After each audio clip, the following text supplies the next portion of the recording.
Өкше жарылса не істеу керек? Өкшенің жарылуы көпшілік үшін күнделікті өмірде туындайтын ыңғайсыздықтардың бірі. Бұл мәселе күтімсіздік, тері құрғақтығы немесе денсаулыққа байланысты әртүрлі себептерден туындауы мүмкін. Егер сіздің өкшеңіз жарылуға бейім болса, дұрыс күтім жасауды қазірден қолға алыңыз. Аз күнде көктем мезгілі де келе жатыр. Сіз мұндай мәселені түбегейлі ұмытуыңызға болады. Алдымен өкшенің неліктен құрғап, жарылып кететіндігін анықтап көрейік. Өкше жарылуының негізгі себептері тері құрғақтығы. Табан терісі табиғи ылғалдылықты жоғалтқанда, ол тезірек жарылып, терең жарақаттарға әкелуі мүмкін. Бұл әсіресе қыста жылыту құрылғыларының әсерінен және жазда ыстық ауа райында жиі байқалады. Гигиена ережелерін сақтамау, өкшені дұрыс күтпеген жағдайда терінің қалыңдауы, құрғауы және жарық-шарықтардың пайда болуы мүмкін. Сондай-ақ аяқ киімнен ыңғайсыз немесе сапасыз аяқ киім кию табанға қосымша қысым түсіріп, жарықтардың пайда болуына себеп болады. Денсаулық мәселелері, қант диабеті, гормоналдық өзгерістер немесе тері аурулары сияқты мәселелер өкше жарылуын күшейтуі мүмкін. Өкше жарылса не істеу керек? Үй жағдайындағы мына тәсілдерді қолданып көріңіз. Яғни пилинг жасау. Аяғыңызды күніне кем дегенде бір рет жылы суды жібітіп, артық тері қалдықтарын абайлап қырып тастау керек. Табан терісін жұмсартып, өлі тері қабаттарын тазарту үшін жылы суға шамамен 15-20 минут жібітіңіз. Нәтижені жылдамдату үшін суға теңіз тұзы немесе бірнеше тамшы эфир майларын қосуға болады. Жібіткен соң жұмсақ сүлгімен құрғатып, арнайы табанға арналған қырғышпен қатты теріні абайлап тазалаңыз. Күнделікті бетіңіз бен қолыңыз қандай күтім жасап жүрсеңіз, табаныңызға да сондай күтім жасаңыз. Аяққа да ылғалдандырғыш кремдерді қолданыңыз. Табанды жуғаннан кейін ылғалдандырғыш кремді молынан жағыңыз. Вазелин немесе табиғи майлар, ол кокос майы болуы мүмкін, бадам майы болуы мүмкін. Табанның жарылған тұстарын тез жазуға көмектеседі. Кремдерді жатар орынға қолданған дұрыс, өйткені тері түнде жақсырақ қалпына келеді. Бал немесе табиғи антисептиктерді пайдалану. Бал табиғи антисептик. Өкшеңізге бал жағып, оны дәкемен орап, 20-30 минутқа қалдырыңыз.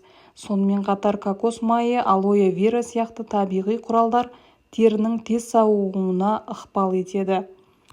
Ал алдын алу үшін табанға тұрақты күтім жасау. Аптасына кемінде 2 рет табанды арнайы скрабтармен өңдеңіз. Күнделікті ылғалдандырғыш кремдерді қолдануды әдетке айналдырыңыз. Тағы бір себебі дұрыс аяқ киімді таңдау. Табиғи материалдардан жасалған табанға қысым түсірмейтін аяқ киімді таңдаңыз. Биік өкшелі аяқ киімді ұзақ уақыт кимеуге тырысыңыз. Ең бастысы дұрыс тамақтануға көңіл бөліңіз. Дұрыс тамақтану А, Е және С дәрумендері терінің саулығын сақтауға көмектеседі. Тамақтану рационына жаңғақтар, көкөністер, жемістер қосыңыз.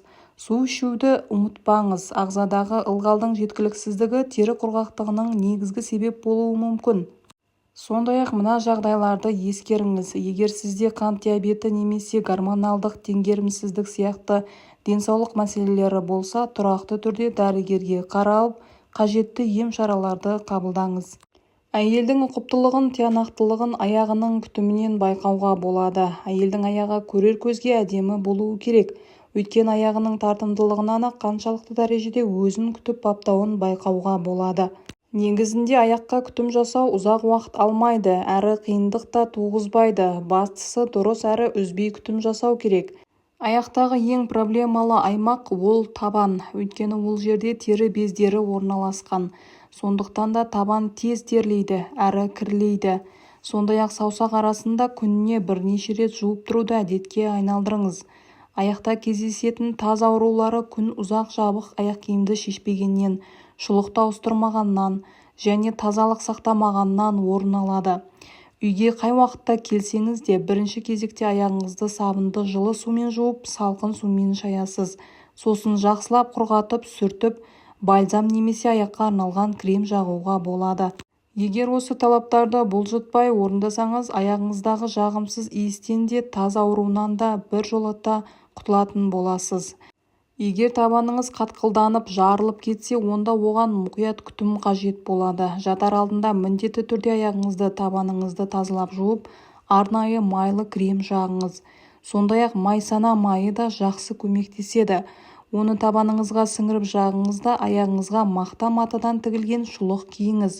Көк тамырдың түйнеліп кеңеюі мен аяқтың ісінуі әсіресе жүкті әйелдерде жиі кездеседі. Мұндай жағдайда өзіңізше үй жағдайында ем-дом жасап әуре болмаңыз. Мүмкіндігінше дәрігерге жолығып кеңесін алғаныңыз жөн. Егер сіздің тамырларыңыз кеңеюге бейім болса, онда қарама-қарсы былау қабылдаңыз. Жаныңызға 2 ыдыс қойып, біреуіне ыстық, екіншісіне салқын су құясыз да аяғыңызды кезек-кезек салып отырасыз. Бұл булау тамырлардың қабырғасының қатаюына көмектеседі. Егер аяғыңыз ісінсе, онда жатар уақытта 20-30 минуттай аяғыңызды жоғары көтеріп жатыңыз. Бұл қан айналу жүйесін жақсартып, ісікті қайтаруға ықпал жасайды. Қышаны араластырып бөлме температурасындағы суға салыңыз. Жақсылап араластырған соң аяғыңызға булау жасайсыз. Бұл булауда аяқтың талғанын басып, аяғыңызды жұмсақ етеді. Есіңізде болсын, егер сіздің аяғыңыз ауыр болса, онда булау жасамағаныңыз жөн. Аяғыңыздың терлегіштігіне өсімдіктерден жасалған булау дауа болады. Терлеудің соңы аяқтың жарылуына, таз ауруларына және құрғауына әкеп соқтырады. Сондықтан да төменде берілген кеңестерді жүзеге асырып, аяғыңызды тершеңдіктен құтқарыңыз.